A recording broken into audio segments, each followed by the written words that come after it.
Bismillah. Assalamualaikum warahmatullahi wabarakatuh. Alhamdulillah. Alhamdulillah hamdan thayyiban mubarakan fih kama yuhibbu rabbuna wa yardaha. Asyhadu an la ilaha illallah wahdahu la syarika lah. Wa asyhadu anna Muhammadan abduhu wa rasuluh.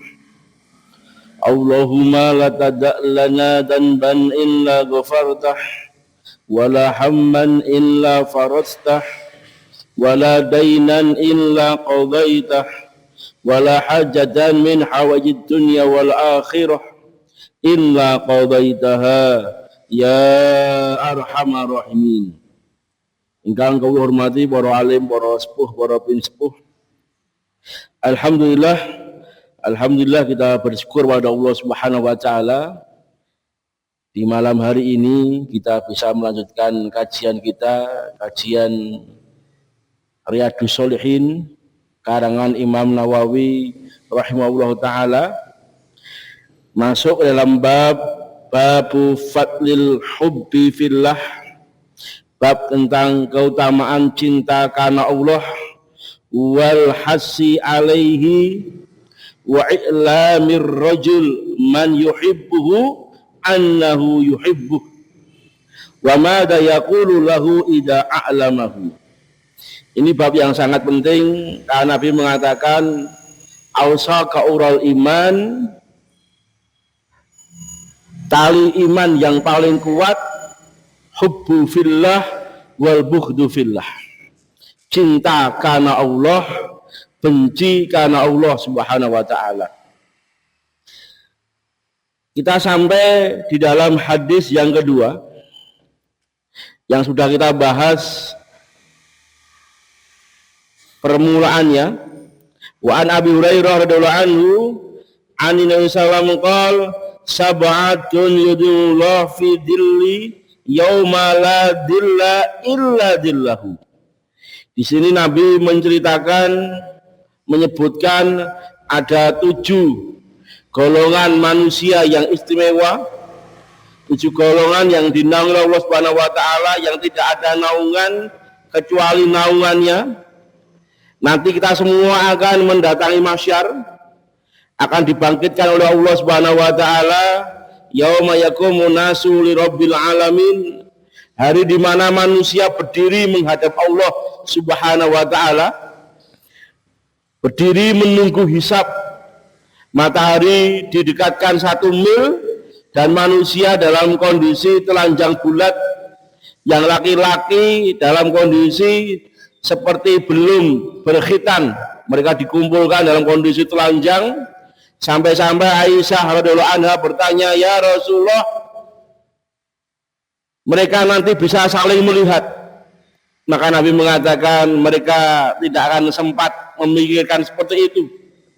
Sebagaimana firman Allah, yauma yafirru mar'u min akhi, hari di mana manusia lari dari saudaranya, wa ummihi wa abi, lari dari ibu dan bapaknya. Yauma yafirru mar'u min akhi wa ummihi wa abi wa sahibatihi wa banih, mereka lari dari pasangannya, dari istri dan suaminya, dari anak-anaknya. Kullu mri'in yawma idzin sya'nu yughni, karena pada hari itu mereka sudah disibukkan dengan urusan masing-masing. Maka di padang mahsyar kita semua disibukkan dengan urusan kita pribadi. Apakah kita selamat dari api neraka atau kita terkena azab Allah Subhanahu wa taala. Ikhwatal iman wa ikhwatal Islam, di hari yang sangat genting seperti itu ternyata ada 7 golongan manusia istimewa yang Allah abadikan dalam hadis. Yang pertama yang kemarin kita terangkan, imamun adil, pemimpin yang adil. Ini adalah afdhalul mujahidin, mujahid terbaik di zamannya adalah pemimpin yang adil, ya. Ikhwatal iman wa ikhwatal Islam yang dirahmati Allah, maka ini yang terbaik di antara 7 golongan. Kemudian Nabi mengatakan wasyabun nasya'a fi ibadatillah azza wa jalla, seorang pemuda yang tumbuh di dalam dirinya semangat beribadah. Kenapa pemuda? Pemuda ini batas akhirnya adalah umur 40 tahun, Pak. 40 tahun ini pemuda yang paling tua, ya. Pemuda. Kenapa pemuda? Karena nafsu dan syahwatnya mereka sangat kuat daripada orang-orang yang tua. Kalau pemuda kok rajin beribadah, ini manusia langka. Buktinya di masjid kita, masjid saya sendiri yang tiap hari saya sholat rawatib di sana, pemuda ini memang sedikit sekali yang hadir untuk meramaikan sholat berjamaah. Yang kedua adalah warajulun qalbuhu mu'alakun bil masajid, seseorang yang hatinya terikat, memandil-mandil dengan masjid. Walaupun dia bekerja, walaupun dia dalam kondisi safar, yang dia pikirkan adalah bagaimana bisa mendatangi sholat jamaah tepat pada waktunya. Ini adalah seorang pemuda yang Allah Subhanahu wa Ta'ala beri dia petunjuk, diberi oleh Allah Subhanahu wa Ta'ala hidayah. Dia tidak lalai dalam urusan akhiratnya. Yang ketiga, yang keempat, ini yang kita bahas, Pak. Siapa yang keempat ini? Warajulani tahabba fillah istama'a alaihi wa tafarraqa alaihi. Dua orang yang saling mencintai karena Allah. Bisa suami istri, ya, bisa sahabat, bisa kawan, ya. Ini adalah orang yang saling mencintai, bukan karena tujuannya dunia, tapi tujuannya adalah karena Allah Subhanahu wa Ta'ala. Dan mereka juga berpisah karena Allah. Para ulama menerangkan maksud berpisah karena Allah, walaupun mereka sudah tidak mungkin satu tempat tinggal, satu rumah mungkin, atau satu kampung, tapi hati mereka masih saling mencintai. Dan masuk berpisah karena Allah juga ketika kita menasihati saudara kita yang mungkin tidak benar, kita menasihatinya karena Allah Subhanahu wa Ta'ala. Walaupun mungkin bisa jadi dia tidak senang, tidak suka, tapi di hati kita ada perasaan cinta karena Allah Subhanahu wa Ta'ala. Wa rajulun da'adhu imra'atun data mansibin wa jamalin. Maka yang kelima adalah seseorang yang diajak oleh seorang wanita yang memiliki kedudukan, memiliki harta, memiliki posisi, wa jamalin, dan memiliki kecantikan. Faqala inni akhafullah, dia mengatakan saya takut kepada Allah Subhanahu wa Ta'ala.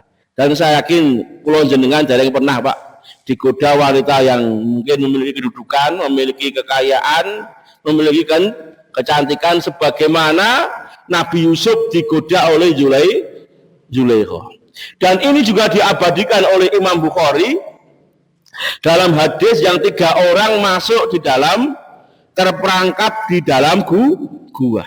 Satu amalan dia yang mampu membukakan, menggeser batu yang ada di dalam mulut gua ini. Ketika dia punya keinginan untuk berzina, kemudian wanita itu mengatakan, apakah engkau tidak takut kepada Allah? Kemudian dia meninggalkannya, tidak jadi berbuat maksiat karena takut kepada Allah Subhanahu wa Ta'ala. Yang keenam, warajulun tasaddaqa bisadaqatin fa akhfaha hatta la ta'lama shimaluhu ma tunfiqu yaminuhu.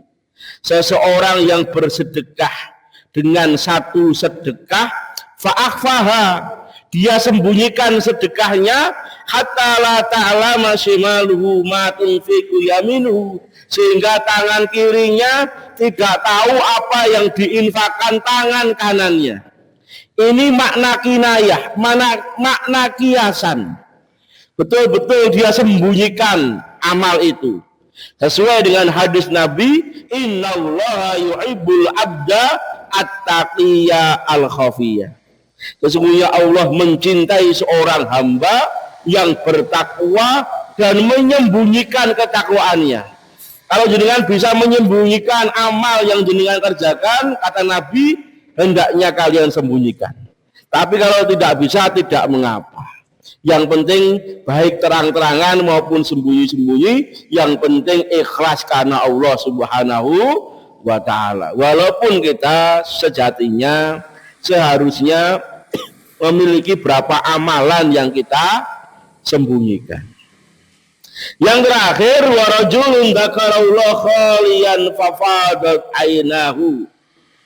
Seseorang yang sendirian, mungkin di 2/3 malam, dia mengingat dosa, mengingat maksiat yang dia kerjakan, atau dia memiliki rasa cinta kepada Allah, ingin berjumpa dengan Allah, kemudian dia meneteskan air mata. Syaratnya adalah khalian, dalam kondisi sendirian. Karena dalam kondisi sendiri itu lebih terbebas dari riya dan sum'ah.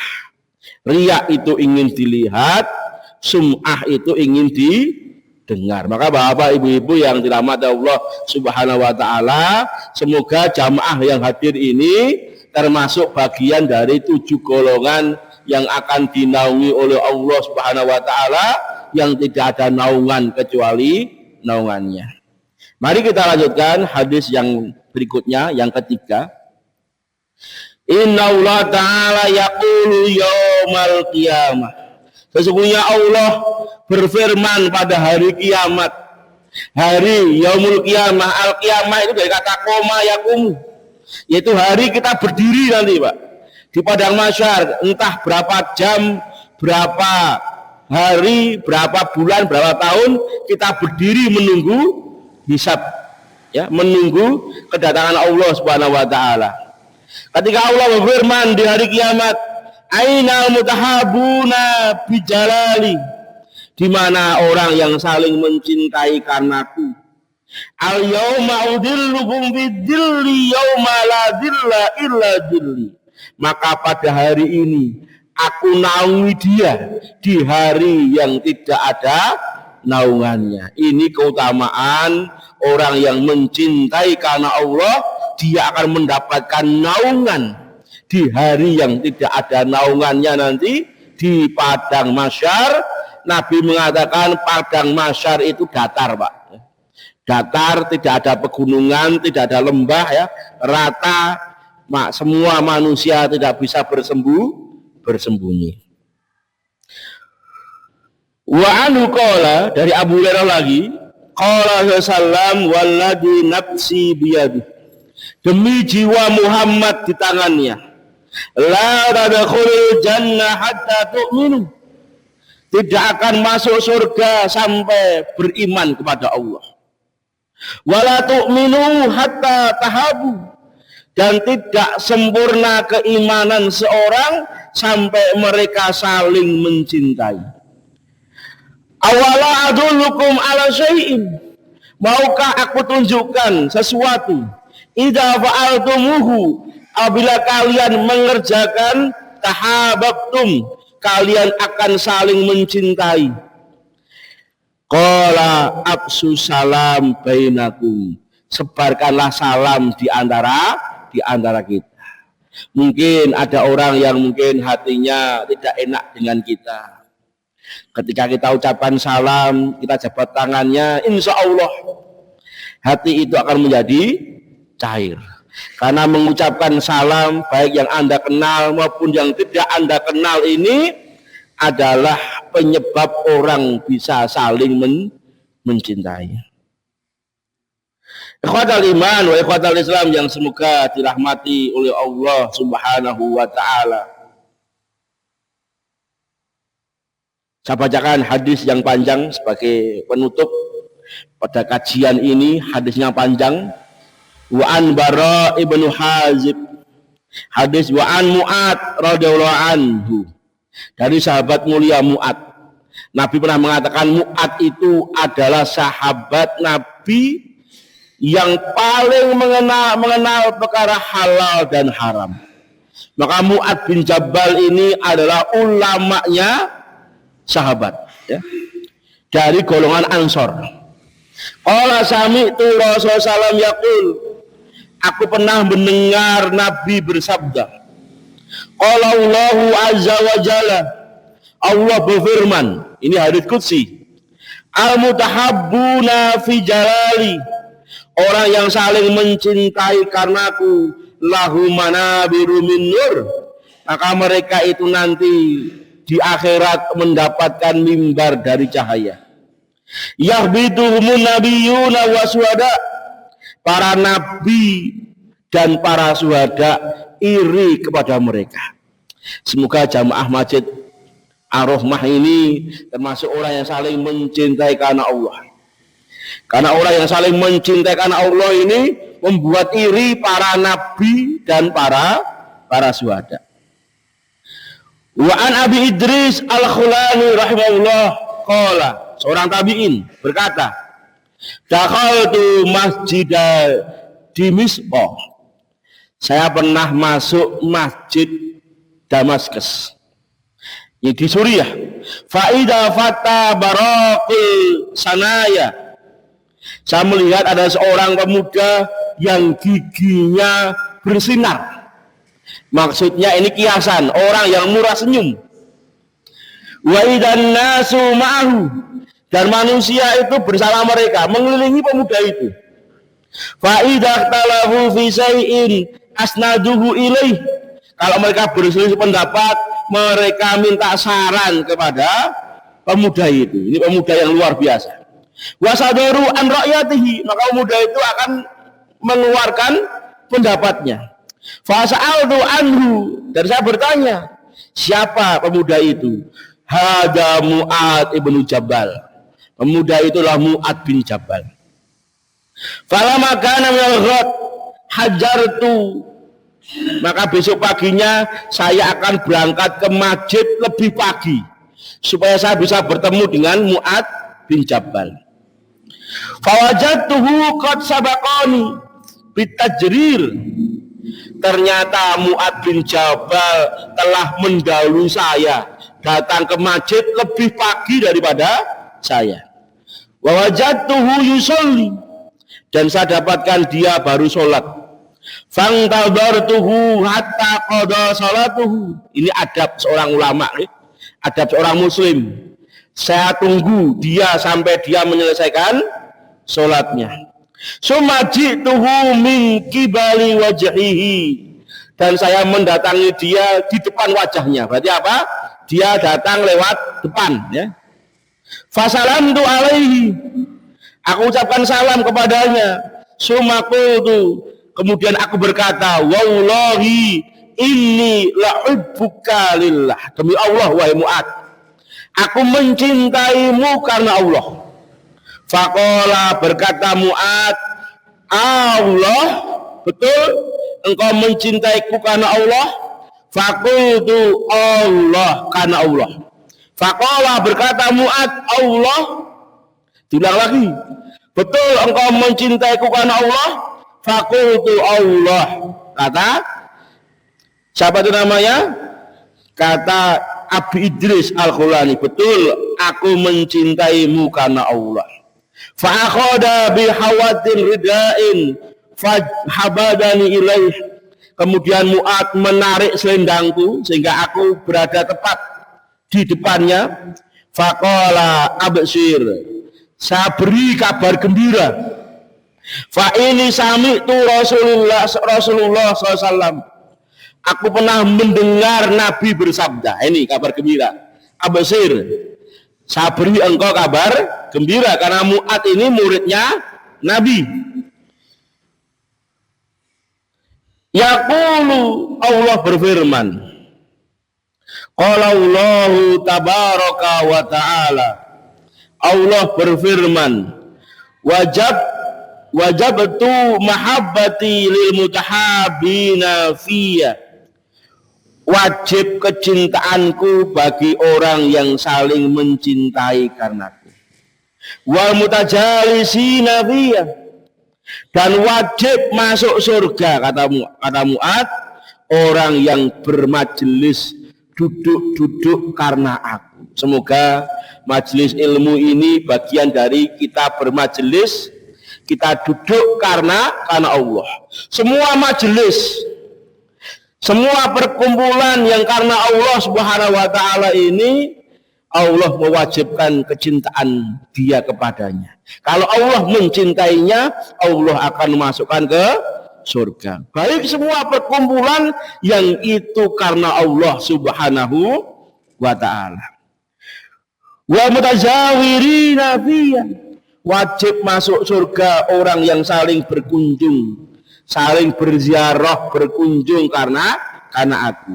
Wa mutabadalina fiyya, dan wajib orang yang masuk surga wajib mendapatkan kecintaanku orang yang saling memberi karenaku. Wa fi hadis sahih rawahul Malik fil Muwatta bi isnadi sahih. Hadis sahih diriwayatkan oleh Imam Malik di dalam kitab Al-Muwatta dan sanadnya sahih. Bapak ibu-ibu yang dirahmati Allah Subhanahu wa ta'ala, kemudian Mu'ad bin Jabal radhiyallahu an, wa an Mu'ad radhiyallahu anhu alaihi salam akhadha biyadih. Pernah suatu ketika Nabi memegang tangan saya, kata Mu'ad. Ya Mu'ad, inni lihibbuka. Wahai Mu'ad, aku mencintaimu. Coba jenengan penggalih, Pak. Yang bilang itu Nabi, Pak. Nabi mengatakan, ya Mu'ad, aku mencintaimu. Mu'ad itu orang Ansor. Nabi pernah mengatakan, ya, mencintai Ansor adalah keimanan. Membenci orang Ansor adalah kemunafikan. Apalagi muhajirin. Tapi kalau Nabi mengatakan, ya Mu'ad, aku mencintaimu, ini menunjukkan bahwa Mu'ad ini memiliki tempat khusus di hati Nabi. Ya Mu'ad, wallahi inni lihibbuka. Demi Allah ya Mu'ad, aku mencintaimu. Summa usika, aku akan berwasiat kepadamu. Maksudnya apa? Aku akan memberi pesan kepadamu. Maka ini mari kita amalkan, Pak. Ini pesan Nabi. Dibuka dengan satu, aku mencintaimu. Yang kedua, aku berwasiat kepadamu. Apa pesan Nabi ini? Suma usika ya Mu'ad, la tada'anna fi duburi kulli sholatin taqulu.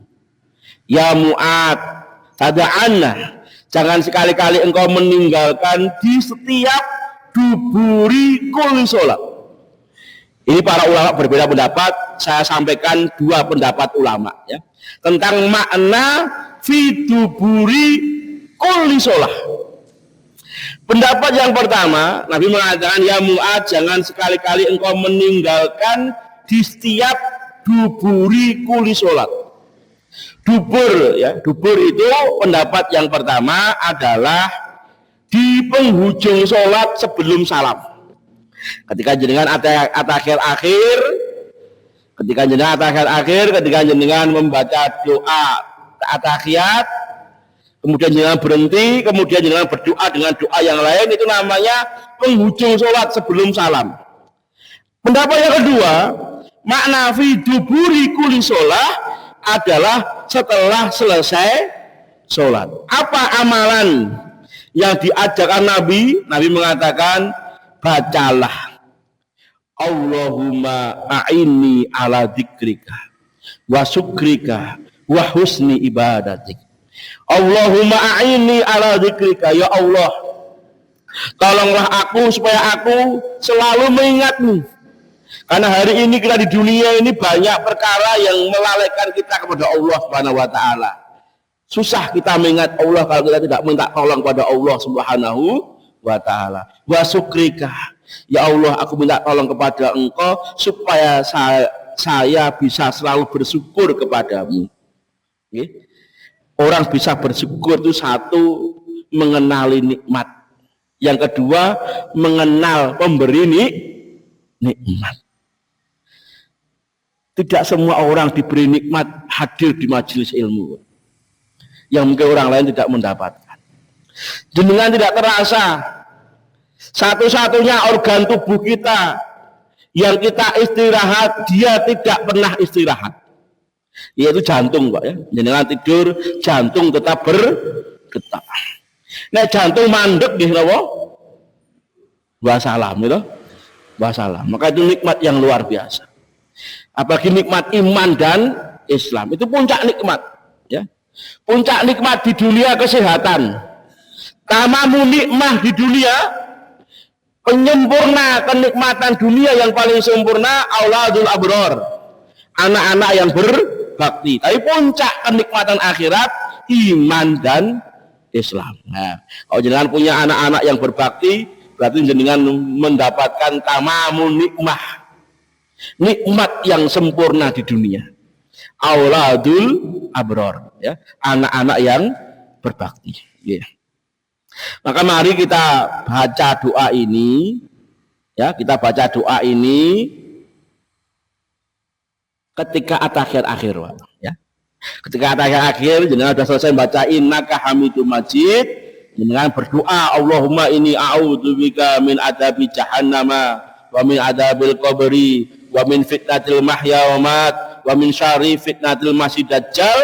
Kemudian dilanjutkan Allahumma a'inni ala dzikrika wa syukrika wa husni ibadati, atau dibaca setelah sholat. Nah, ini PR imam ya. Jadi ketika imamnya mungkin salamnya agak lama ya, mungkin kita bisa baca. Tapi kalau mungkin imamnya cepat ya kita membacanya ketika sholat sunnah yang kita kerjakan. Ikhwatal iman wa ikhwatal Islam yang semoga dirahmati Allah oleh Allah Subhanahu wa ta'ala. Ini adalah pesan Nabi khusus kepada Mu'adz bin Jabal, tapi berlaku umum kepada semua kaum muslimin. Ikhwatal iman wa ikhwatal Islam yang semoga dirahmati oleh Allah Subhanahu wa ta'ala. Dan kita melihat ya, komposisi jamaah di Ar-Rahmah ini banyak yang sepuh ya. Tapi alhamdulillah Pak Wanto imamnya apa namanya? Tuk Maninah ya. Karena memang jamaah sepuh-sepuh ya, sepuh ya. Kalau jenengan mungkin sholat di tempat yang mungkin imamnya mungkin 5 menit selesai, kasihan yang sepuh-sepuh. Maka bapak ibu-ibu yang dirahmati oleh Allah Subhanahu wa ta'ala, karena kita pernah ngalami Pak ya, belum sampai sujud ya, kita belum rampung rukuk sudah sujud ya. Padahal tuk maninah itu kan rukun di dalam sholat ya, rukun di dalam sholat ya, masuk rukun di dalam sholat, sehingga gerakannya sangat cepat sekali. Maka ikhwan fillah yang dirahmati Allah, ini bentuk kesyukuran dengan bisa menikmati ya, sholat di Masjid Ar-Rahmah dengan khusyuk ya. Moga kita buka pertanyaan ya. Bagi yang mau bertanya ya, monggo Pak. Pun dangu mboten ketinggalan ya. Sakit jenengan? Sudah lama nggak kelihatan. Alhamdulillah sehat nggih. Nggih. Waalaikumsalam warahmatullahi.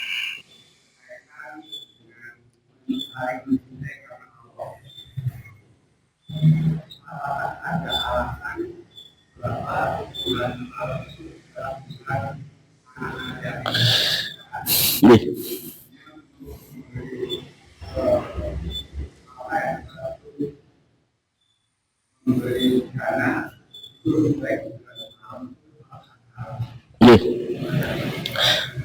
Nggih, alhamdulillah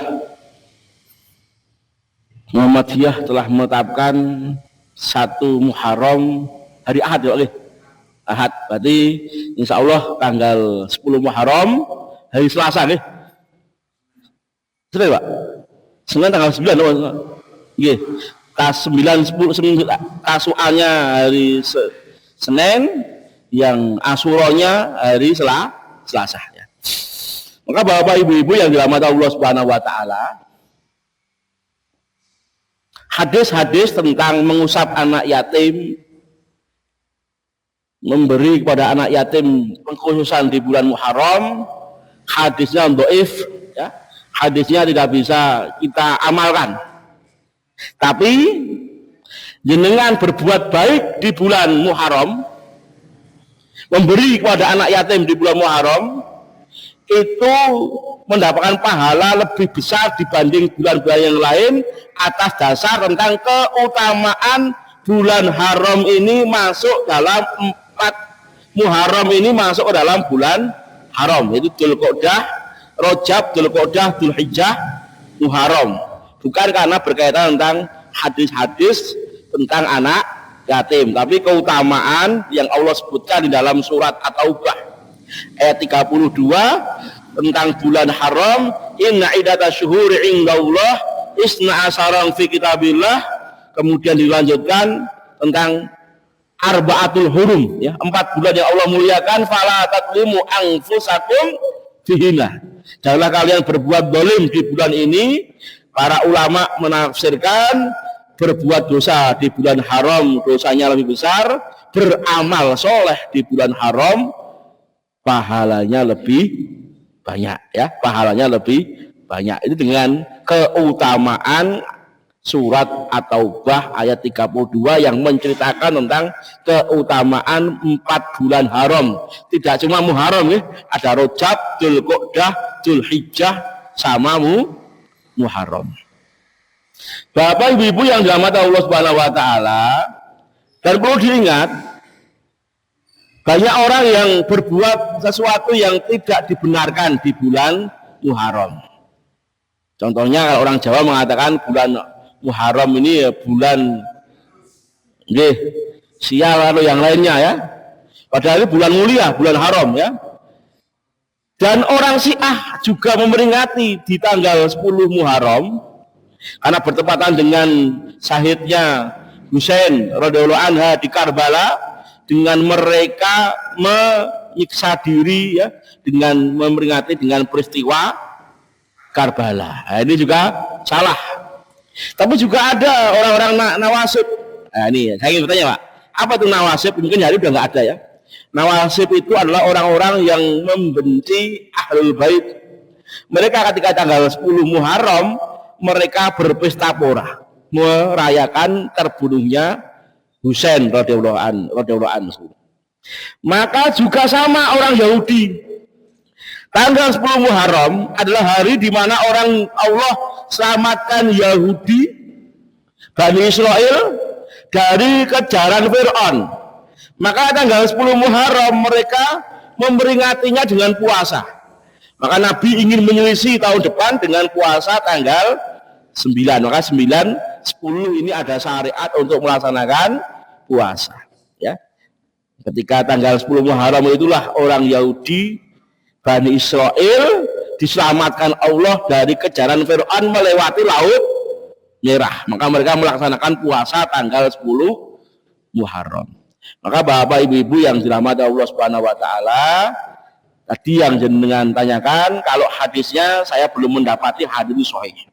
Karena hadis itu kalau kita baca kebanyakan sanadnya dhaif. Tapi berbuat baik di bulan Muharram itu nilainya lebih berdasarkan Al-Qur'an, ini bukan berdasarkan hadis. Tidak cuma menyantuni anak yatim ya, semua macam kebaikan ya, semua macam kebaikan itu bernilai lebih kalau di bulan haram, baik Rajab, Dzulqa'dah, Dzulhijjah, Muharram nggih. Monggo Isa jam nggih. Jenengan Pak nggih. Waalaikumsalam.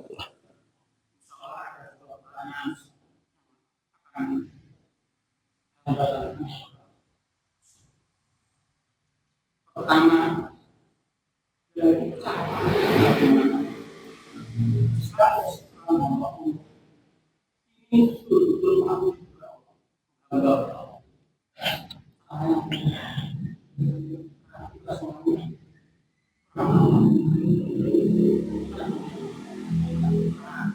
Nggih.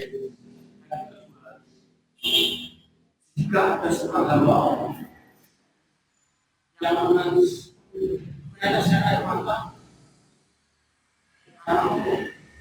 namun dalam hadis tadi harus saya sih. Namun jika meneteskan air mata itu karena tidak bisa dibuka, tidak bisa itu bagaimana kalau dalam Nggih. meneteskan air mata aku kurang hamba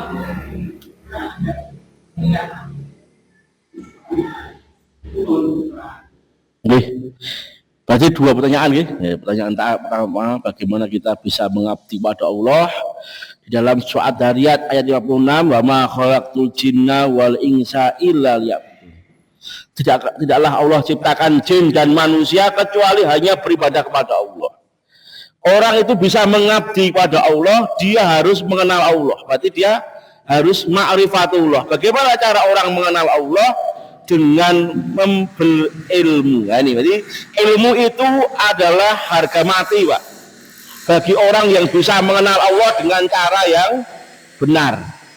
Dengan mendatangi majelis-majelis ilmu, ini bagian dari kita belajar mengenal Allah. Ketika kita mengenal Allah, pasti kita akan mengabdi kepada Allah Subhanahu wa taala. Dari dalam ibadah kita memang harus ada mahabbah, ya, ada cinta, ada rojak, pengharapan, ya. Ada khauf, ada rasa takut. Kok kalau ibadah kita tidak diterima oleh Allah Subhanahu wa taala, maka yang tidak bisa kita tawar adalah berilmu. Ya, mengilmuilah. Mungkin dengan baca buku di rumah, ya, atau mendengarkan tausiah. Ini bagian kita belajar mengenal Allah Subhanahu wa taala, kemudian kita akan mengibadahi. Yang kedua, pertanyaan kedua, Nabi pernah mengatakan, ainani, ada dua air mata yang tidak akan pernah disentuh oleh api neraka. Yang pertama, ainun bakat min khasyatillah, air mata yang menetes karena takut kepada Allah Subhanahu wa taala. Yang kedua, ainun tahrusu fi sabilillah, mata yang digunakan untuk berjaga di medan pertempuran karena Allah Subhanahu wa taala. Berjaga di perbatasan, ya, supaya prajurit zaman orang tua kita, nenek moyang kita melawan Belanda, menjaga kampungnya dari serangan penjajah. Nabi mengatakan, ribatun yaumin fi sabilillah khairun minad dunya wa ma 'alaiha. Berjaga satu hari di jalan Allah lebih baik daripada dunia dan seisinya. Maka ada dua mata yang tidak pernah disentuh api neraka, yaitu mata yang menangis karena takut kepada Allah dan mata yang digunakan berjaga di medan-medan pertempuran, berjaga menjaga kaum muslimin dari serangan musuh. Mungkin ini yang bisa kami sampaikan. Kalau ada kesalahan karena kurangan kami beristighfar pada Allah Subhanahu wa taala. Akhiru da'wana qulakum assalamualaikum warahmatullahi wabarakatuh.